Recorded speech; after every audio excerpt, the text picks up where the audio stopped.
जय श्री कृष्णा, राधे राधे। कान्हा के संसार में आप सभी का स्वागत है। आज की वीडियो बहुत यूज़फुल वीडियो है। इस वीडियो को अंत तक देखिएगा। आपको ये वीडियो बहुत यूज़फुल लगेगी, मेरा अनुभव ऐसा कहता है। तो आज का बहुत ज़्यादा क्वेश्चन जो सवाल आता है कमेंट, उस कमेंट पे ये सारी बातें हैं और आप सभी इसे ध्यान से सुन लीजिएगा। आपके जीवन में बहुत लाभकारी होगा। जैसे कि अगर मूर्ति खंडित हो जाए तो उसका क्या करना चाहिए? क्या मिट्टी के नीचे दबा देना अति उत्तम होता है कि जल प्रवाह करना अच्छा होता है कि मंदिर में रखना अच्छा होता है? अगर किसी के लड्डू गोपाल जी छोटे हैं, वो बड़ी विग्रह लाना चाहते हैं, तो क्या छोटे लड्डू गोपाल जी को मंदिर में रखाना चाहिए कि जल प्रवाह कर देना चाहिए? क्या करना चाहिए? जैसे एक बहन का कमेंट आया था कि दीदी मेरे लड्डू गोपाल बहुत ही छोटे हैं, उनकी बार बार आँखें निकल जाती हैं और उन आँखों को मैं बार बार लगाती हूँ। इससे मेरा अंदर से मन करता है कि मैं दूसरे लड्डू गोपाल जी को थोड़े बड़े ले लूँ, जिससे मैं अच्छे से सेवा कर पाऊँ। और मेरी आँखें भी कमज़ोर हैं, उनको पहनाना और उनके कान की ईयररिंग बाली सब कुछ लगाना मैं ठीक से कर नहीं पाती हूँ। और एक लोग का कमेंट आया था कि दीदी मैं लड्डू गोपाल जी बहुत दिन से सेवा कर रही थी तो टूट गए हैं और मैं उनको ठीक करा ली हूँ, तो क्या उनकी सेवा करना ठीक बात है कि नहीं? वो क्या उनको जल प्रवाह कर देना चाहिए? क्या वो खंडित माने जाएंगे कि नहीं? तो ये सारी बातें हम इस वीडियो में जानेंगे, क्या करना चाहिए और क्या नहीं करना चाहिए। और ये बातें मैं आपको शास्त्र प्रमाण के साथ बताऊंगी, किसी की कही सुनी हुई बातें आपको नहीं बताऊंगी। तो सबसे पहले जान लेते हैं कि अगर हमारे घर में खंडित मूर्ति है तो क्या करना चाहिए। तो देखिए, अगर खंडित मूर्ति है तो सबसे अच्छा उत्तम सुझाव मैं आपको दूंगी कि जैसे पीपल का वृक्ष हुआ, बट वृक्ष हुआ, आंवले का वृक्ष हुआ, तुलसी जी का वृक्ष हुआ। अगर तुलसी जी ज़मीन में है तब, गमले में नहीं है तो उनके नीचे अगर आप थोड़ा सा गड्ढा करके विग्रह को दबा दें, फोटो को दबा दें तो बहुत उत्तम माना जाता है। और हो सके तो यमुना, गंगा जी में आप जो है जल प्रवाहित कर दें। ऐसी नदी में जल प्रवाहित करना है जहाँ पे कोई अंत ना हो, यानी कि समुद्र में अगर हम विग्रह को प्रवाहित करते हैं और सीधे क्षीर सागर में पहुँच जाते हैं। और आप देखते होंगे कि समुद्र में कोई कभी कुछ ढूंढने नहीं जाता होगा। और जब छोटी मोटी नदियों में हम जल प्रवाहित करा देते हैं तो वहाँ पे बहुत लोग, कुछ लोग चुंबक लगा के सिक्का ढूंढते हैं, कुछ लोग कुछ ढूंढते हैं, कुछ लोग वो छन्नी से पता नहीं कैसे ढूंढते हैं।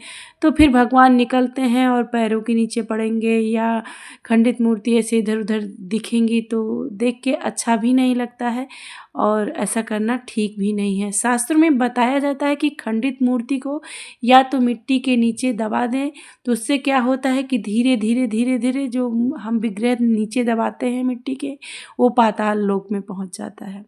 पाताल लोक में पहुंच के अब भगवान उसे मिट्टी में ही मिश्रित कर देते हैं।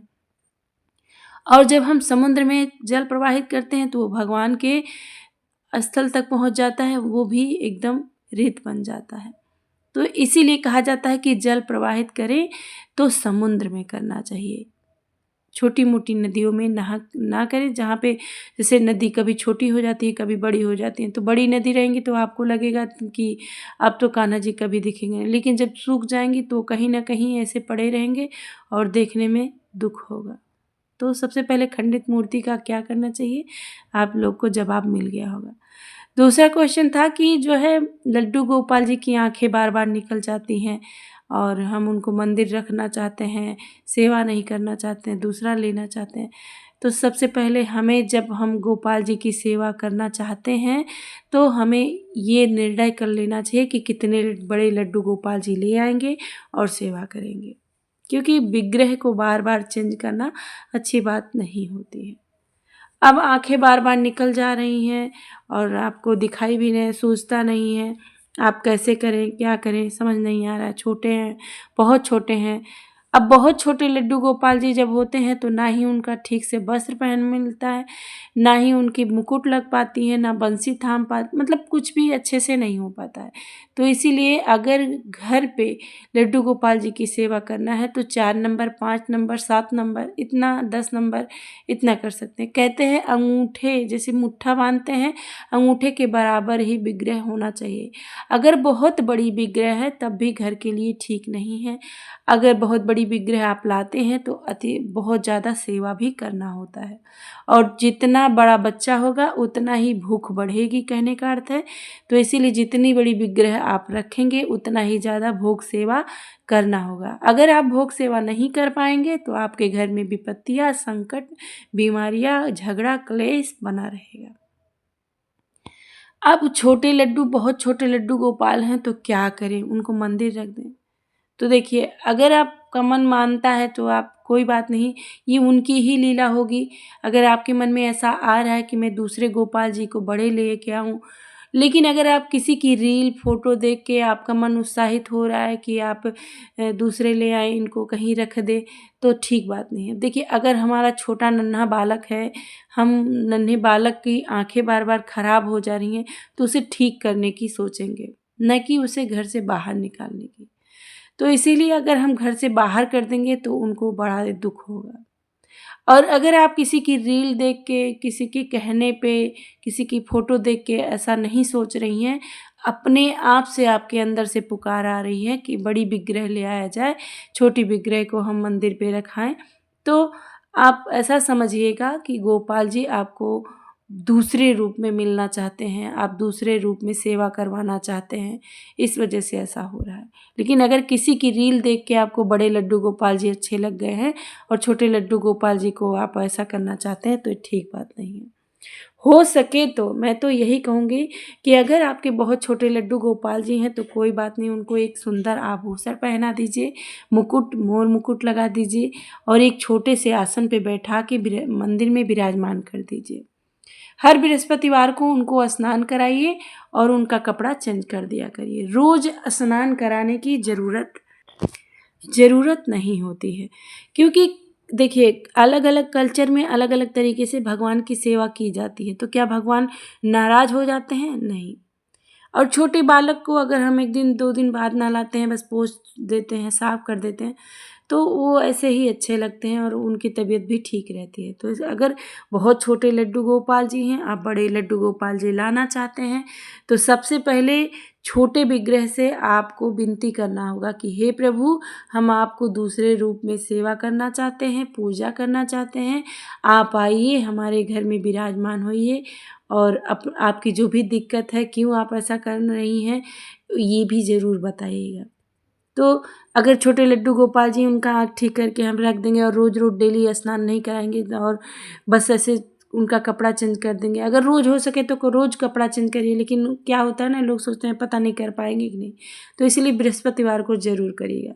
अब जैसे महाराष्ट्र में हुआ, कलकत्ता में, गुजरात में, सब जगह ऐसी व्यवस्था होती है कि ठाकुर जी को बस बृहस्पतिवार को स्नान कराया जाता है, बाकी दिन नहीं कराया जाता। बाकी दिन बस उनके फेस को पोंछ दिया जाता है और चंदन लगाया जाता है, पुष्पमाला पहनाया जाता है। तो भगवान खुश हैं। ऐसा नहीं है कि किसी के घर में धन नहीं है, ये सब अपने मनगढ़ंत। भगवान भाव के भूखे हैं, तो आप भाव से पूजा करेंगी तो भगवान अवश्य ही रीझ जाएँगे। तो इसीलिए आपको सबसे पहले भगवान से विनती करनी है, और अगर आपके मन में ऐसा भाव उठ रहा है कि हम नए गोपाल जी लाएँ, तो कोई बात नहीं, ले आइए, प्राण प्रतिष्ठा करिए। इसकी भी वीडियो मैं आपको जल्दी दूँगी कि किन-किन चीज़ों में प्राण प्रतिष्ठा करने से घर में धन बरकत होता है और मनचाही चीज़ें, इच्छाएँ पूरी होती हैं। 2 चीज़ हो गया, आपको जल प्रवाहित कर देना है या तो मिट्टी में दबा देना है। तीसरी चीज़ हो गई, अगर छोटे लड्डू गोपाल जी हैं तो बड़े लड्डू गोपाल जी कैसे ले आएँ, तो छोटे विग्रह से विनती करें, फिर गोपाल जी को लेके आएँ और उनको अगर आप चाहती हैं कि मंदिर में रख दें, तो ऐसे मंदिर में रखिएगा जहाँ पे मंदिर में पंडित जी भोग ज़रूर लगाएँ, ठीक है? भले ही आप दूसरे रूप में उनको बुला रही हैं, आवाहन कर लीं, वो आके आपके विग्रह में वास करेंगे, ऐसा भाव आप रख रही हैं, लेकिन मंदिर में जब आप रखिएगा तो कोशिश करिएगा कि जो भी पंडित जी वहाँ रहते हैं तो वो भोग ज़रूर उनको दिया करेंगे, क्योंकि बहुत ऐसी मंदिरें बनी हुई हैं जहाँ पे लोग खंडित मूर्ति और विग्रह रखते हैं। तो आप देख लीजिएगा, आपके क्षेत्र में जो भी ऐसा मंदिर दिखेगा वहाँ पे रख दीजिएगा, ठीक है। क्योंकि आँखें तो हर लड्डू गोपाल जी की बार-बार निकल जाती हैं, तो ये खंडित नहीं माने जाते हैं। तो ऐसा समझ के आप जल प्रवाहित मत करिएगा अगर आँखें निकल रही। अगर कहीं से क्रैक हो गए हैं, कहीं से टूट गए हैं, तब आप ऐसा कर सकती हैं। तो इस तरह से आप सेवा लड्डू गोपाल जी का करिएगा। और आपका जो भी क्वेश्चन है आप कमेंट बॉक्स में लिखिएगा, मैं जल्द ही देने की इच्छा आपकी पूरी करूँगी और कोशिश करूँगी कि आपको वीडियो बना के समझा के मैं बताऊँ। तो आज की जानकारी अगर आप सभी को अच्छी लगी हो तो वीडियो को लाइक ज़रूर कर लीजिएगा और हमारे कान्हा के संसार में आप सभी ज़रूर जुड़िएगा। आप सभी अगर जुड़ेंगे, लाइक करेंगे, कमेंट करेंगे तो हमें यह पता चलेगा कि मेरी दी हुई जानकारी से आप सभी को लाभ पहुंच रहा है, तो मेरा अनुभव और आपके साथ शेयर करने का मन करेगा और भी अच्छा लगेगा, मैं और शास्त्र प्रमाणित बातें आपको बता पाऊँगी।